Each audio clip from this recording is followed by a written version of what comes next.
Alright everyone, welcome to Taste the Robot. Yeah, welcome back. Last week I talked about Guatemala and the coup that took place in 1954. Y'all might not have noticed, but I kind of forgot to put at the end of the video that yes, Arbenz was taken out of power. He was replaced by a military junta for a couple of months and was then replaced, by a person. And then, yeah, that person was Carlos Castillo Armas. And there you go, that's the end of Guatemala. This week I'm going to talk about Chile, and it's going to be about Salvador Allende. So this is about 20 years and well over 10 U.S. regime change operations later. It's from 1970 to 1973. He was taken down via United States-backed coup. This is what this series is about. When troops surrounded the building Allende was in, he either shot himself or he burned to death. It's not really clear. He was democratically elected social democratic president, winning via runoff through the Chilean Congress, due to nobody in the conventional election passing the post. Again, the CIA became involved in a socialist or social democratic regime. They did everything from, smuggle weapons to the Chilean U.S. Embassy, plan to meddle in the elections to keep the incumbent in power, infiltrate the private media to spread anti-Allende propaganda, and assassinate the pro-Allende commander-in-chief of the Chilean army.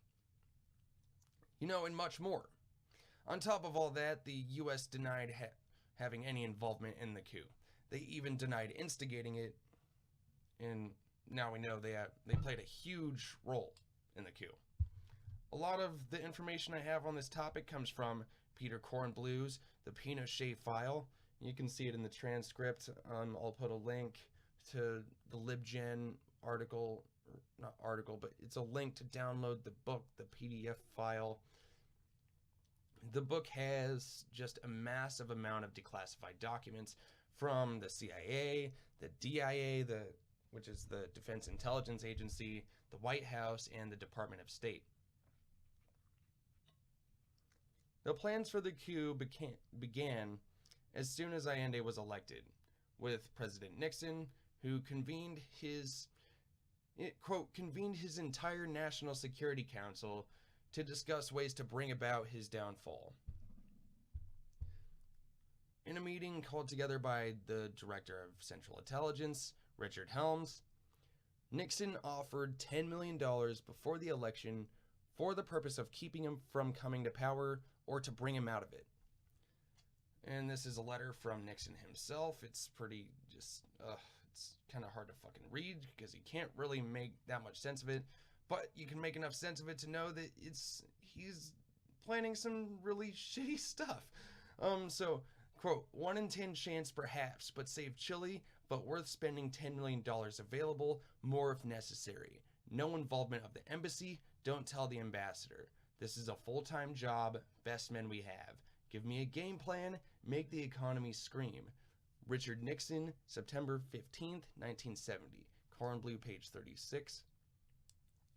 One of the first things the CIA did was try to find a military clique within Chile.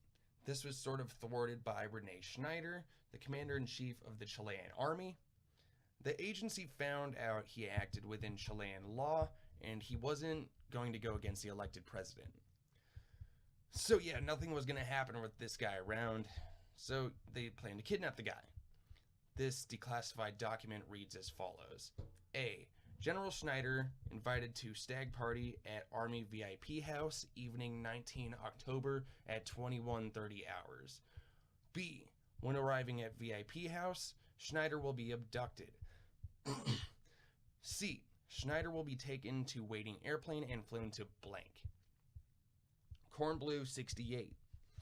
This plan didn't work out as planned though, with the group hired, so the gunman shot him instead. To make this whole operation mobile, according to the CIA's website, the agency provided a group sponsored by Camilo Valenzuela with weapons to carry out the operation. Okay, so this is from CIA.gov. CIA was working with 3 different groups of plotters. All 3 groups made it clear that any coup would require kidnapping Army commander Rene Schneider, who felt deeply that the Constitution required that the Army allow Allende to assume power. CIA agreed with that assessment. Although CIA provided weapons to one of the groups, we have found no information that the plotters or CIA's intention was for the general to be killed. Contact with one group of plotters was dropped early on because of its extremist tendencies. CIA provided tear gas, submachine guns, and ammunition to the second group, and the third group attempted to kidnap Schneider, mortally wounding him in the attack. CIA had previously encouraged this group to launch a coup, but they withdrew support 4 days before the attack because, in the CIA's assessment, the group could not carry it out successfully. And that's from CIA.gov. So the CIA definitely was involved in the on-the-ground aspects, or in some on-the-ground aspects of the coup. Before the election, the agency was notified Allende was gaining popularity, and they even labeled him a Marxist in the first sentence of a released document on the task for, I think it's supposed to be task force, on the task force activities in Chile. According to the document, a task force was, quote, assembled and functioning 3 days after the CIA was assigned the mission. This task force was described by the document as more or less able to fit in. So, able to seem Chilean. So it's not exactly hard to believe they quickly infiltrated the already ticked off media, which was still run by the capitalist class and ran their own propaganda. One of the infiltrated newspapers was named El Mercurio. Allende, who actually was running a stiff hand against the press, decided to change pace and calm down, according to the document, as he wanted to act more moderate. This was probably because his heavy-handed behavior would easily be exploited to form a greater propaganda campaign. From there on, he would act in this, quote, moderate manner. Former acting director and case officer of the CIA, Jack Devine, says the agency should not be held responsible for the coup. He was supposedly one of the first people, at least according to him, in the agency to know about the actual coup 3 days in advance. According to the Washington Post, he was a prominent member, supervising thousands of other CIA members over 20 years. This is a quote from Jack Devine in his own article. The coup in Chile is often included in the indictments of U.S. covert action in the Cold War, during which the United States, at the direction of a number of presidents, sometimes took actions of questionable wisdom to prevent or reverse the rise of leftists, who Washington feared might lead their countries into the Soviet orbit. But I can say with conviction that the CIA did not plot with the Chilean army to overthrow Allende in 1973.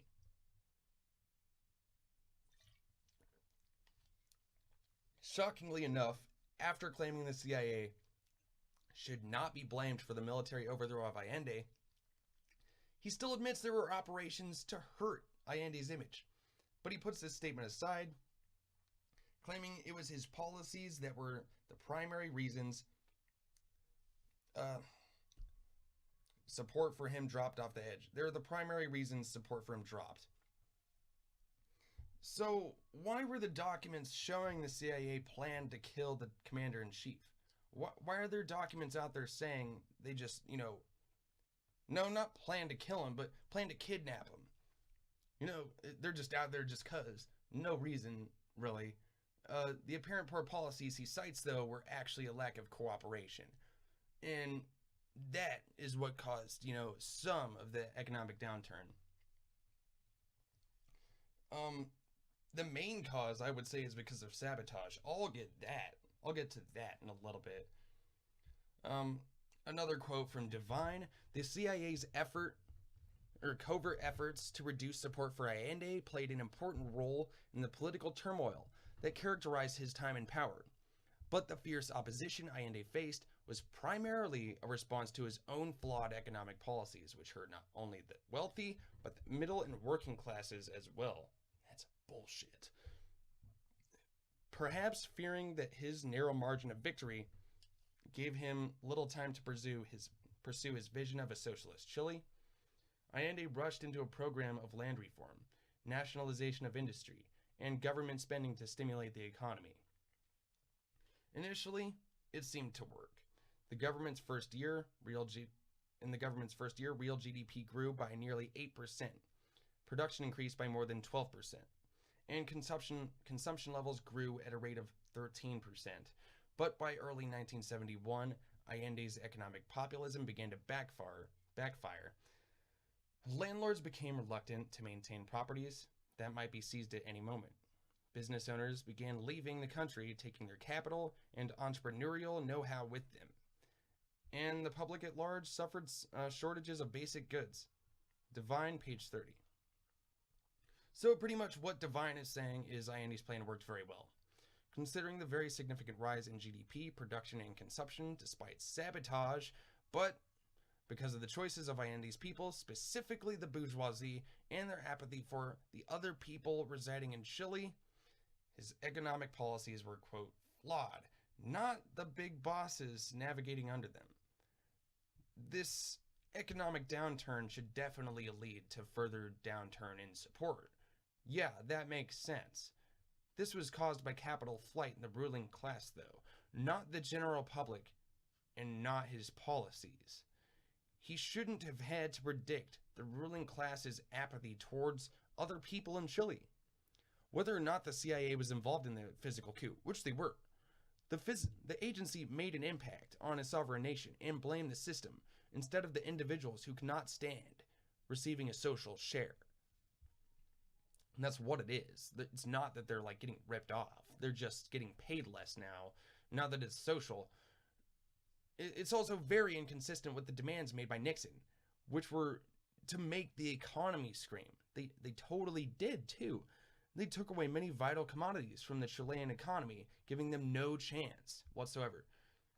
Quote from Kornblue, page 83 and 84.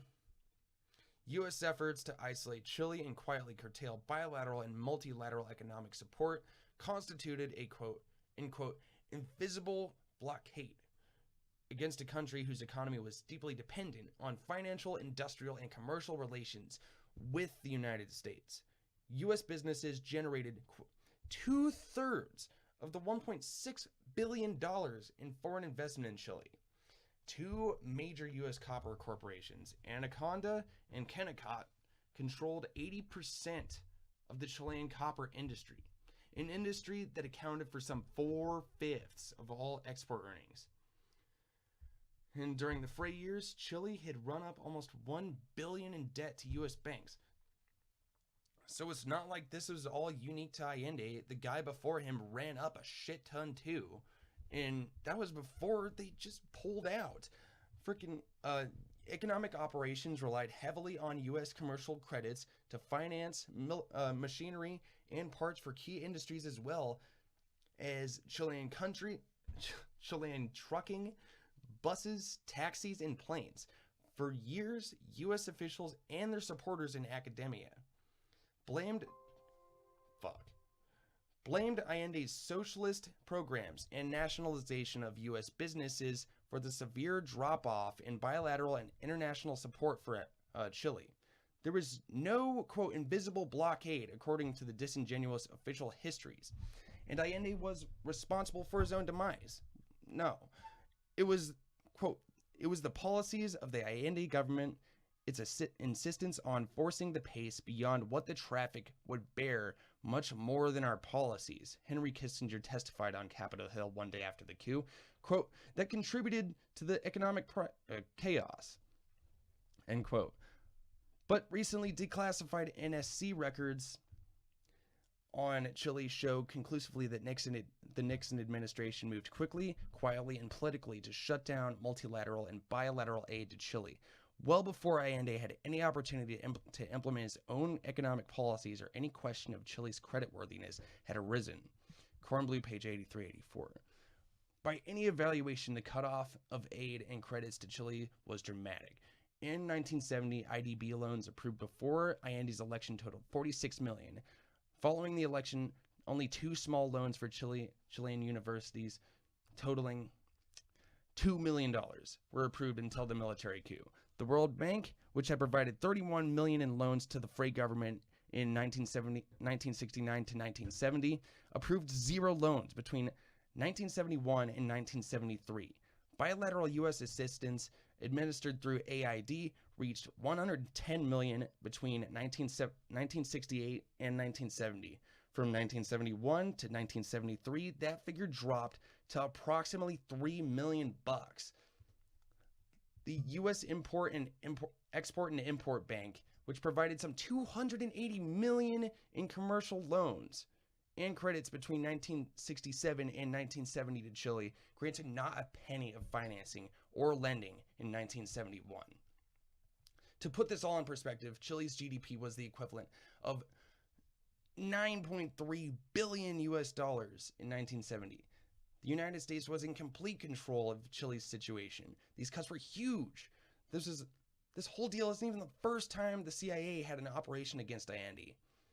Quote, in preparation for the 1964 elections, a political campaign was approved on 2nd of April 1964 by the 303 Committee. The goal of the campaign was to prevent Dr. Salvador Allende, the leftist candidate for president, from winning. In the end, the military rose up without the military aid of the United States, but make no mistake, this is exactly what the CIA wanted to happen. They were trying to make the coup happen much, much earlier. They originally wanted the coup to happen as soon as Schneider was kidnapped, but since the kidnapping was botched and Schneider died, they didn't want it to be too obvious. They tried to make it happen, though.